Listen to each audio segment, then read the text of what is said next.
Nós estamos aqui com a missão de entrevistar o turismólogo e historiador Antônio Noberto.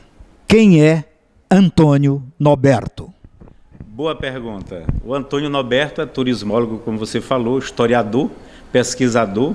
O Noberto, ele é um sonhador, acima de tudo, que investiu do próprio bolso para fazer essa maravilha que vocês vão ver aqui durante essa entrevista, que é a exposição da França Equinocial.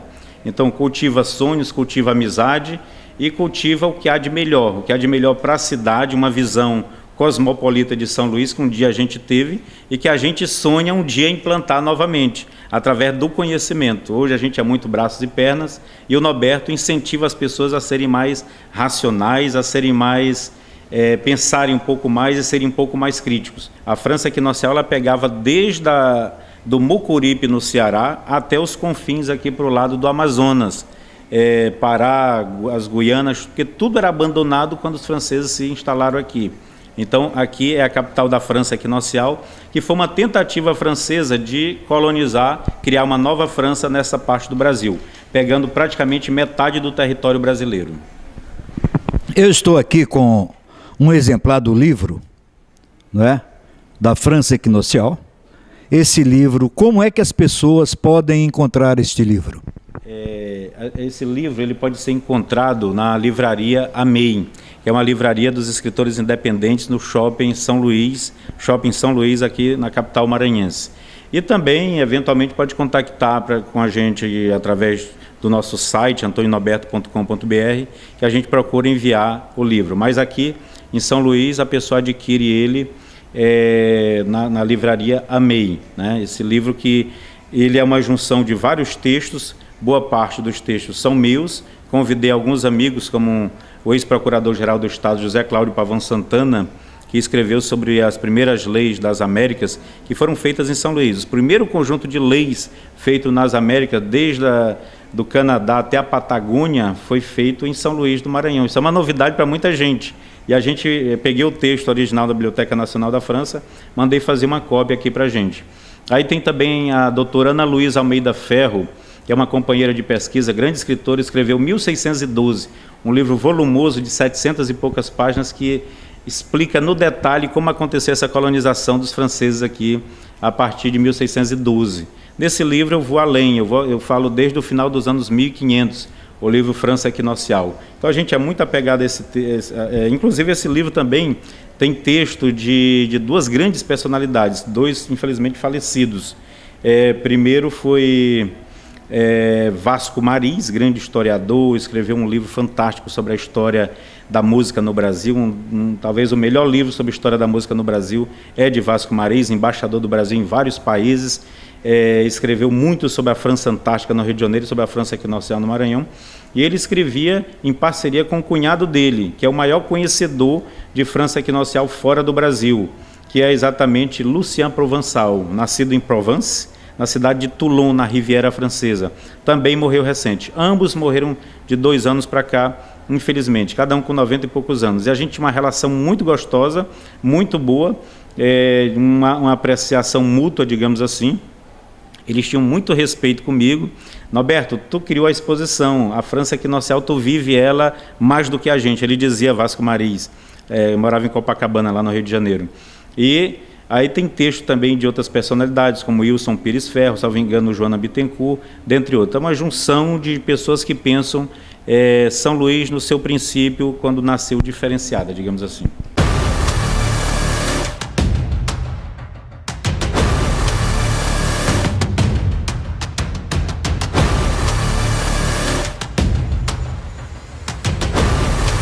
O que está na mesa desde sempre é a Fundação Francesa de São Luís, em 1612, há mais de um século, porque não se comemorava o aniversário de São Luís. Então foi a França, quando a gente saiu de Portugal, depois que a família real, no caso a monarquia, foi embora, a partir daí que se trouxe esse debate para a mesa, e se trouxe esse debate fazendo a racionalização de um período que já era aceito. São Luís não comemorava aniversário, porque Portugal nunca racionalizou uma data. A França foi quem racionalizou melhor, que foi a missa. Então quem chegou primeiro aqui? A França. A França chegou, aqui era tudo abandonado, Portugal não entrava porque tinha medo dos índios, os franceses já moravam aqui, os franceses não deixariam os portugueses virem para cá. Então a França, desde o final dos 1500, que se instala em definitivo no Maranhão, desde do último quartel dos anos 1500. A partir daí se criou um núcleo que vai do Vinhais Velho à Ponta da Areia. Esse núcleo que mandava nessa parte de Brasil, quando tudo era abandonado por Portugal. A última possessão de Portugal era Natal, com 400 habitantes. Então, definitivamente não se pode falar em invasão francesa aqui. É um mito que quem é do outro lado fica preservando, né? Inclusive com a bênção de algumas pessoas dentro da universidade. Mas é exatamente um mito deles, porque quem chegou aqui primeiro com a aprovação dos índios foram os franceses. Quem invadiu foi Portugal, depois invadiu pela força das armas. É uma guerra justa, digamos assim, mas quem chegou primeiro foram os franceses. E quem começou a estabelecer uma cidade aqui foram os franceses. Os portugueses, quando chegaram, encontraram quase tudo pronto. As casas para morar, a praça devastada, encontraram uma estrutura de serraria, serralheria, que já trabalha com ferro, estaleiro, famílias, inclusive com donzelas para casamento. Então, toda uma estrutura ligada à moda, inclusive. Interessante, tem os índios aqui, ligada à moda, inclusive, que é uma coisa fantástica que você não vê em outras colonizações. Então, São Luís tinha todo o critério de uma colonização boa, quase que se assemelhando com as boas colonizações da América do Norte. Pessoas vindo para morar e ocupar o território e não somente para explorá-lo, como aconteceu no sul dos Estados Unidos, que era mais de exploração, e o norte era do plantation, como a gente chama. Então aqui tinha essa característica. Os franceses tinham 3 fortalezas, os franceses tinham uma estrutura de cidade, ainda que inicial, diferentemente das fundações portuguesas, que nenhuma delas tinha a estrutura que tinha aqui. Você pega São Paulo, maior cidade da América do Sul. São Paulo, todo mundo sabe, aprende com 10 anos de idade, que foi apenas uma escola jesuíta de madeira. Não passou disso, sem estrutura nenhuma de Estado. São Luís tinha estrutura de Estado, lá não tinha. Você pega o Rio de Janeiro, tinha o quê?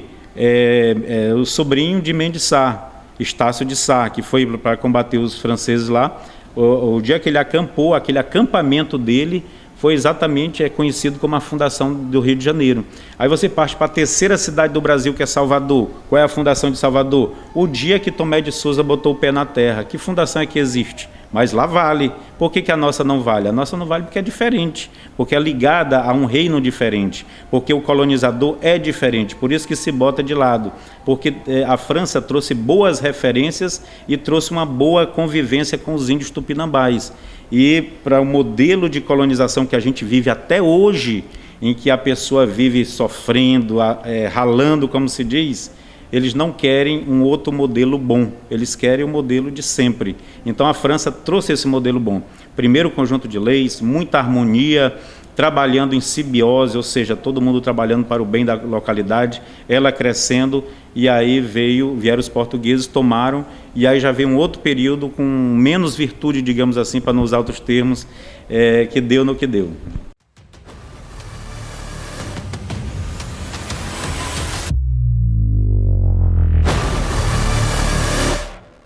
Conforme a gente tinha combinado para este bloco, nós vamos falar sobre a pesquisa que o Norberto fez para a construção do livro França Equinocial e, ao mesmo tempo, falar sobre a exposição permanente. Norberto, como é que foi?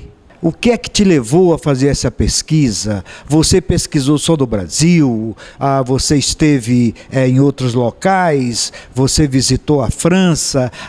Conta pra gente como é que foi isso.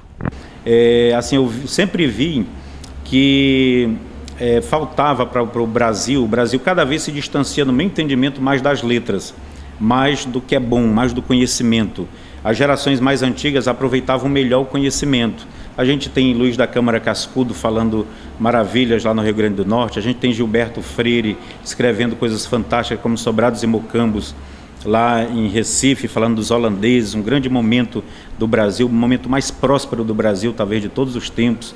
A gente tem pessoas escrevendo sobre, o meu patrono escrevendo sobre o Rio de Janeiro, Tasso Fragoso, e aqui também no Maranhão, Ribeiro do Amaral e tantos outros, falando coisas maravilhosas. E a gente foi se distanciando do conhecimento. Foi uma estratégia política de desviar o povo do conhecimento. Então a minha visão é exatamente essa. a gente precisa se voltar para o que é riqueza aqui. Porque para alguém levar as nossas riquezas, João Batista, precisa que primeiro esvazie aqui, para depois esvaziar no bolso. Então, eu, de acordo com esse pensamento, comecei a trazer o que é bom, que é da nossa história. A França Equinocial, ela recebe muita paulada porque é um momento bonito. Se ela fosse um momento feio, alguma coisa, ela era prestigiada, mas era um momento bonito, bom para o povo. Ela foi um momento em que o povo foi bem tratado. A França Equinocial, o povo foi bem tratado. Então, tudo que é lei social no Brasil é difícil pegar. Lei de fila de banco, disso, daquilo, é difícil pegar. O que é lei fiscal, pega rapidinho, porque é para o governo arrecadar, é coisa desse tipo, então pega rapidinho. Então, a gente tem que ser crítico. Esvaziaram a França Equinocial, que é um período lindo. Esvaziaram holandeses no Brasil. Esvaziaram as missões jesuíticas no Sul. Esvaziaram São Luís, Atenas brasileira. Foram esvaziando tudo que é tesouro da nossa cabeça. E eu vou no caminho inverso, jogando a riqueza novamente para cá. Pois é, então a gente começou a pesquisar dentro do Maranhão, dentro do Brasil, lá no Rio de Janeiro, viajei a Paraíba, que lá tem a Fortaleza de Santa Catarina, o Rio Grande do Norte, Fortaleza dos Fortes dos Santos Reis, que hoje é a Fortaleza dos Reis Magos, o Ceará, e tanto o Pará, o Forte do Castelo. Visitei vários estados do Brasil e visitei Portugal e principalmente a França. A França foi objeto de pesquisa bastante, ali no 2011 para 2012. A gente fez uma pesquisa muito interessante, trouxe várias imagens, descobri que o núcleo que fundou São Luís é pequeno, é ali no Poitou, região do Poitou, onde a terra natal de Daniel de Latouche. Praticamente todos eles, os graúdos, eram da mesma região, eram parentes. Às vezes você tem bem aqui o quadro ali atrás de François de Razeli, que é primo do cardeal Richelieu, o homem que criou a Sorbonne, que ajeitou as finanças da França, é primo dele, ele que botou o nome de São Luís, por isso que hoje nós somos ludovicenses. Ludovicense vem de Ludovico, que é Luís, o rei da França em latim. Foi ele que botou o nome na fortaleza, que se estendeu para toda a ilha. Então viajei para Lyon para ver o Museu Galo-Romano, viajei para Saint-Malo, Cancale, visitei cemitérios lá, buscando as personalidades que fundaram São Luís ou os seus descendentes. Fui no Père Lachaise atrás disso, fui no Montparnasse lá em Paris, visitei o Louvre, porque o Louvre tem um pedacinho da nossa história. Essa imagem aqui a gente tenta retratar o Louvre, que é exatamente as várias reuniões reais que aconteceram lá com a rainha Maria de Médici, o rei menino Luís XIII, o rei Henrique IV, que está aí já em memória, ele já tinha morrido, porque foi uma série de reuniões que a gente juntou em uma só para a concepção de São Luís. São Luís foi concebida a partir dessas reuniões no Louvre. São Luís nasceu no Louvre, é exatamente o nome desse quadro. Então, aqui a gente está mexendo com DNA. E a gente coloca o DNA, um pedaço do DNA do Brasil aqui nessa exposição. Essa riqueza toda aqui foi uma riqueza de 20 anos de trabalho formiguinha, um trabalho demorado que valeu a pena. Por conta disso, João Batista, eu já recebi de uma entidade internacional lá no Rio de Janeiro, em Búzios, recebi o prêmio, o troféu Monteiro Lobato de melhores pesquisadores do país. Recebi também um prêmio de uma entidade internacional, de uma universidade da Albânia, me colocando como maior historiador do país por conta desse meu trabalho, que eu desenvolvo ainda o turismo no cemitério, que é outra coisa de alma, raiz, que a gente precisa redescobrir. Agora eu te pergunto, e o reconhecimento aqui no Maranhão? No Maranhão, eu acho que um dia vai chegar. Tomara que chegue em vida ainda, né? De certa forma, sim, mas bem modesto comparado com o pessoal lá fora. Eu lá em Paris, eu sou muito bem recebido por vários amigos, evidentemente. Até em Lisboa também tenho grandes amigos lá. Mas aqui no Maranhão é para se cumprir a profecia que está lá na Bíblia, né? O profeta não tem honra na sua casa, ele tem honra lá fora, aqui não. Eu fiz a palestra de abertura dos 400 anos de Bragança no Pará, primeira cidade fundada no Pará, muito antes de Belém, por Daniel de Latouche, inclusive. Dei palestra nos 400 anos de Rosário, aí já é um reconhecimento. Onde tem 400 anos, o Norberto está lá no meio, porque a gente se especializou em 400 anos.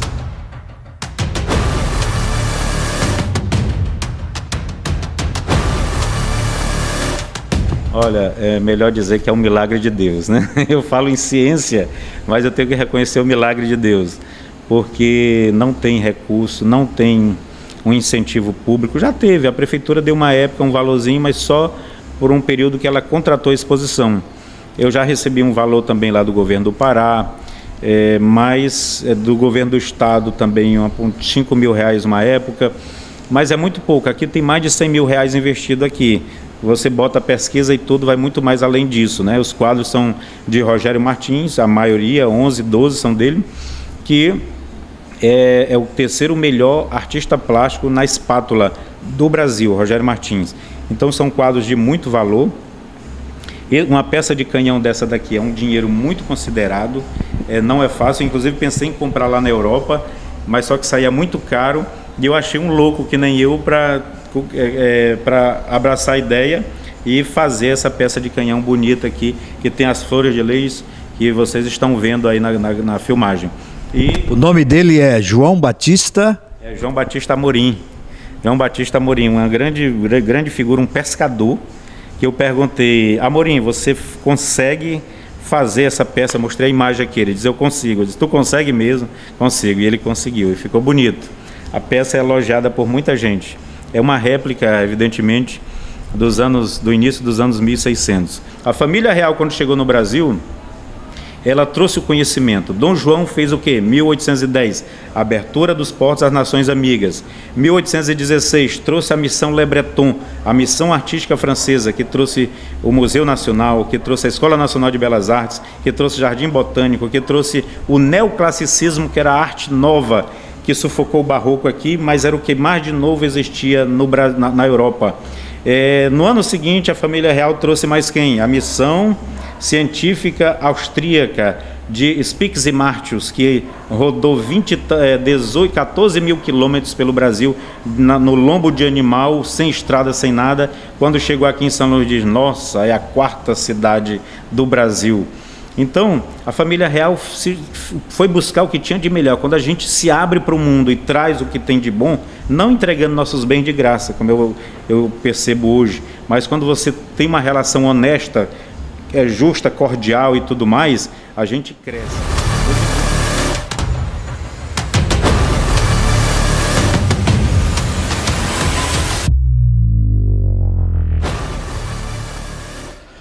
Bom, agora o Norberto vai conversar com a gente a respeito do que ficou combinado no anterior, no bloco anterior. Ele vai nos explicar que o Bumba Boi, né, ele foi apresentado, os maracás foram tocados pela primeira vez, antes mesmo do que aqui no Maranhão, eles foram apresentados no Museu do Louvre. Como eu falei, a França equinocial, ela pegava do Ceará até os confins, né? No caso daqui para lá, até o Pará, até o Amazonas, até as Guianas, até porque Daniel de Latouche é o descobridor das Guianas em 1604, na primeira viagem dele para as Américas. E esses índios foram levados para lá, representando partes da França equinocial. Nós temos, por exemplo, esse que está bem aqui atrás, que é Luiz Henrique, que ele era do Mucuripe, ele era de Fortaleza. Você tem o primeiro lá, que é Luiz de São João, aliás, esse do meio, que é do Vinhais Velho. Ele do Vinhais Velho. Então são de várias partes. Aqui para trás nós temos do Pará. Então, onde tinha a França equinocial, ele levou um representante. Isso é bem curioso, isso é bem interessante. E esses índios, os que estão aqui para a minha esquerda, eles acabaram morrendo. Infelizmente não se adaptaram. Enquanto o negro tinha o banzo, que era a saudade, aquela coisa da sua terra natal na África, eles tinham tipo um banzo também, a saudade das tribos aqui. Também a questão do frio, outros problemas, acabaram morrendo lá. Receberam nomes de pessoas importantes da França. Antônio, Francisco e Tiago, Jacques e Tiago. E esses aqui sobreviveram, voltaram para o Maranhão, mas antes eles prestaram honras e homenagem ao rei menino, Luís XIII, se ajoelharam perante Luís XIII e a rainha regente Maria de Médici.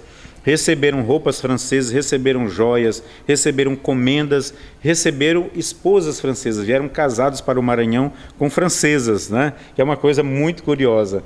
E aqui tem representantes, como eu falei, do Vinhais Velho, que era um núcleo, a aldeia de Ussaguabá, e pessoas que formavam a França equinocial. Eram 7 índios, um ficou lá, 3 morreram e 3 voltaram para cá.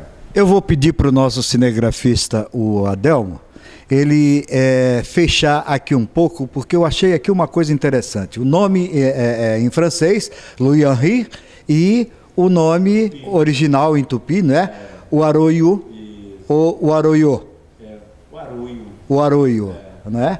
Esse aqui é Louis Marie, Itapocu ou Itapoco. E aqui, Louis de la Sandin, o Sandin, Iapuí. Iapuí. Louis de la Sandin. Iapuaí. Louis de la Saint-Jean, Louis de São João. Por que Louis de São João? Porque foram batizados, se ajoelharam perante o rei no dia de São João, 24 de junho de 1613, lá na Igreja dos Capuchinhos e no Louvre. Fizeram... E foi quando eles tocaram os maracás, isso, que é a nossa primeira manifestação, nosso primeiro São João, como a gente chama, foi lá, que foi totalmente diferenciado, né? E esses índios foram a embaixada que fez essa relação, essa vassalagem com o rei da França, que era um rei menino. Na época, tinha nessa época 12 anos, 12, 13 anos, o rei Luís XIII, que ia se casar no ano seguinte com Ana d'Áustria de Espanha. Antônio Norberto, falemos agora sobre essa questão que eu acho interessante, muito pouca gente sabe. Aqui teve um período, um momento em que houve uma pujança econômica, uma pujança financeira, uma pujança produtiva. Você pode também nos falar a respeito disso? Sim, perfeitamente. No caso, São Luís, no século XIX, desde o século anterior, o século das luzes, quando a gente saiu do medievalismo, a gente começou a galgar outros espaços, além do espaço da igreja, a gente começou a crescer. E aí chegou o período dos anos 1700, que é o século das luzes, né? Que é o século do iluminismo. E o século do iluminismo, a gente tirou de letra aquele século, porque a gente se dedicou às letras a partir daí. O Marquês de Pombal, essa grande figura do mundo português, ele que tem uma estátua belíssima na Avenida da Liberdade, lá em Lisboa, quem conhece, ele fez a mudança de Portugal e suas colônias. E no Maranhão, ele implantou a Companhia de Comércio a partir de 1755. A Companhia de Comércio aqui em São Luís do Grão-Pará e Maranhão. A partir daí, ninguém segurou mais o Maranhão. O Maranhão, que era uma coisa tímida, casa de palha, de não sei o quê, a gente passou a ter sobrados a partir daí.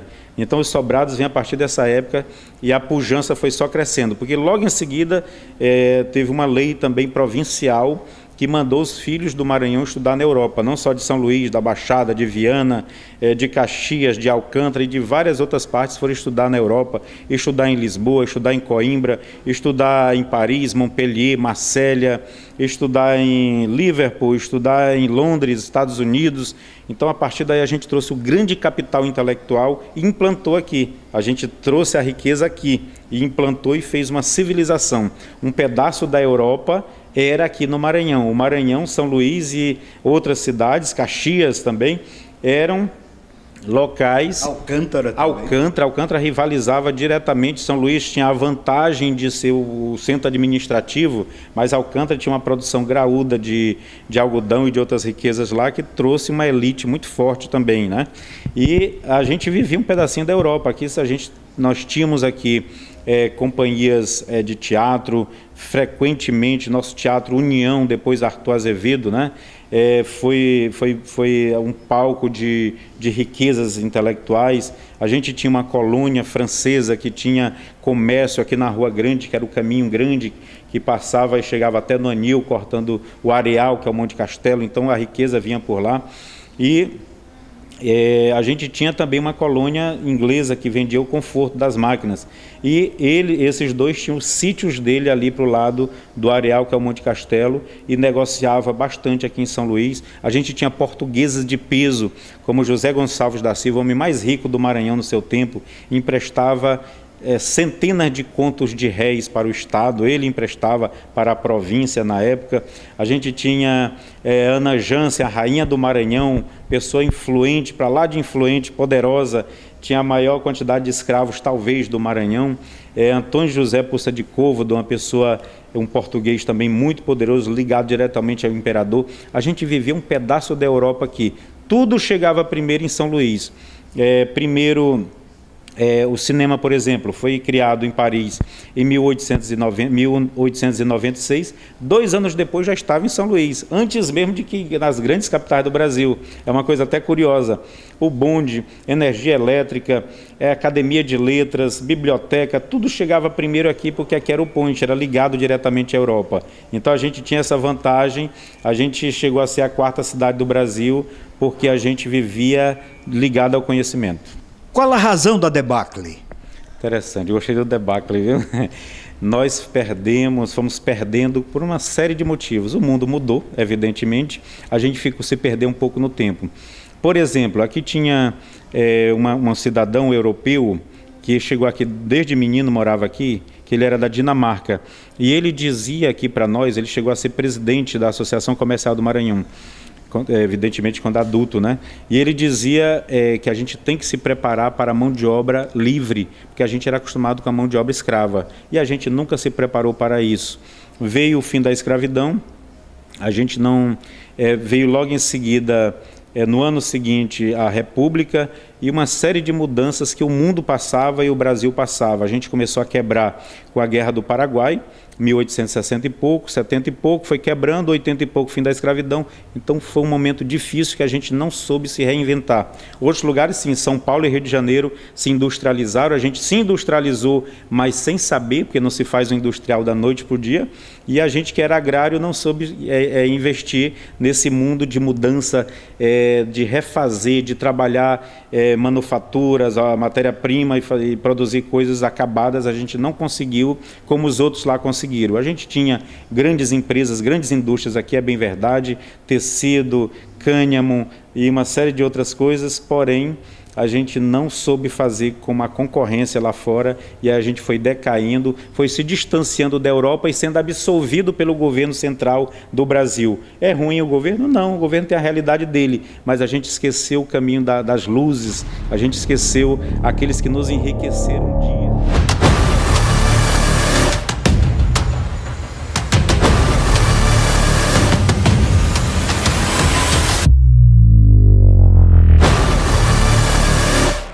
Olha, neste bloco nós vamos dar um passeio pela exposição França Equinocial para Sempre. Beleza. Bem aqui, olha, esse mapa aqui é São Luís antes da fundação. Ele está em francês e português e francês. Ele retrata São Luís nos 1500. Aqui você vê a ilha do São Francisco, porque o São Francisco bairro era uma ilha até 1970, quando fizeram a Colares Moreira e apartaram a Lagoa da Jansen do Jaracati. Mas é uma longa história que a gente precisa explicar com mais tempo. Aqui nós temos o Porto de Javiré, que é o Porto da Ponta da Areia, uma feitoria, que é local de troca na Ponta da Areia, o Forte Sardinha, que era quem protegia o Saguaba, que é o Vinhais Velho, e ao mesmo tempo ele protegia e recebia proteção pelos fundos. E aqui o comércio. Esse complexo aqui, Vinhais Velho, Forte Sardinha, São Francisco, Ponta da Areia, era o que existia de mais avançado nos anos 1500, no final dos anos 1500. Aqui é uma grande pesquisa aqui, né? Um reguezinho para ajudar a gente ali, né? A Flor de Lis, quer dizer, Flor de Luís. Foi esse complexo aqui que foi para a França pedir para o rei começar uma colônia nesta parte do Brasil. Foi aí que começou. Por isso que o nosso DNA é um DNA da França, porque antes da fundação já existia esse complexo que deu origem à nossa cidade. Os papagaios amarelos eram como os franceses eram chamados. Tanto no Maranhão quanto no Rio de Janeiro. Le perroquet jaune, em francês, ou no tupi, que era ararajuba. Arara, papagaios. Uba, amarelo, papagaios amarelos. Então aqui a gente tem a reunião real lá na França, tem um mapa aqui dizendo Maranhão, desde do Mucuripe, Mucuru até os confins, Cametá, no Pará para frente. Maria de Médici, a rainha regente, o rei menino, Luís XIII, 12 anos, o pai dele que já tinha sido assassinado no ano anterior, Henrique IV, Daniel de Latouche, François de Razely, Charles de Vaux, Charles de Montmorency e tantos outros, o cardeal François de Joyosa, que deu dinheiro para construir o primeiro convento capuchinho no Brasil, que é a Capela dos Navegantes, lá na igreja de Santo Antônio. Foi dinheiro dele, ele batizou Luís XIII, ele coroou Maria de Médici, e várias outras personalidades da França, né? E a flor de lis sempre presente.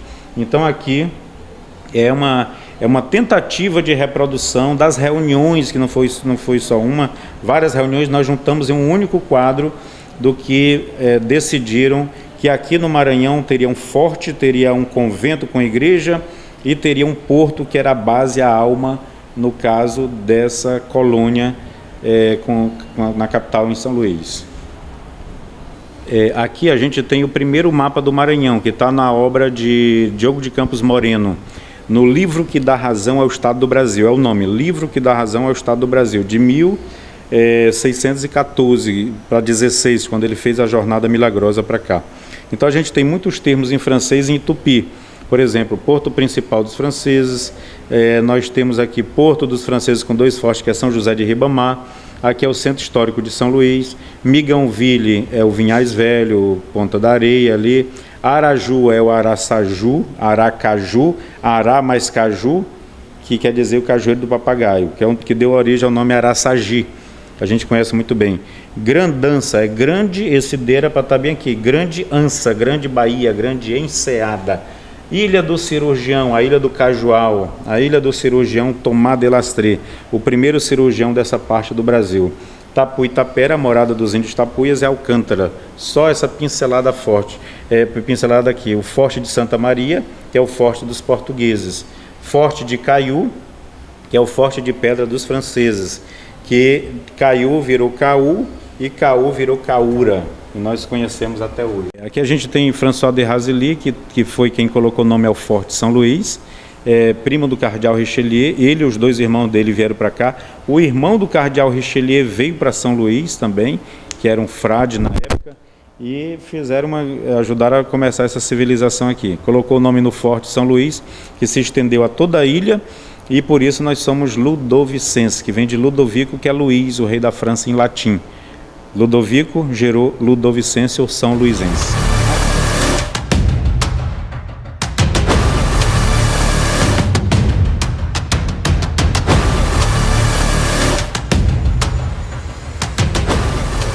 Aqui nós temos o primeiro conjunto de leis das Américas, que é uma cópia, uma réplica. Peguei o texto na Biblioteca Nacional da França, lá em Paris. E aqui a gente tem as leis, que é a honra ao rei, honra a Deus e a convivência na colônia. Aqui tem pena de morte para quem matasse índio, para os franceses que porventura matassem índio. Aqui tem também sossego público. É inimaginável há mais de 400 anos se falar em sossego público, mas aqui se falava em sossego público. Então a primeira reunião de leis de todas as Américas, feito nas Américas, foi feita aqui em São Luís, bem aqui do lado, na Praça Pedro II, promulgada no dia 1º de novembro de 1612, dia de Todos os Santos, né, que precede o dia de Finados. Então é uma riqueza, é um legado para o Maranhão que a gente precisa aprender a trabalhar melhor. Ele mostra também um pouco do tamanho da França equinocial, desde o Mucuru, que é o Mucuripe, até a região amazônica, a viagem de La Ravardie à Amazônia. Isso aqui é muito importante. Essa data é a data de fundação de Bragança, que era a terra dos Caetés. Então, de toda a parte norte do Brasil, a primeira cidade é São Luís, de toda a parte norte, que a última ficava para o leste, no Rio Potengi, que é Natal.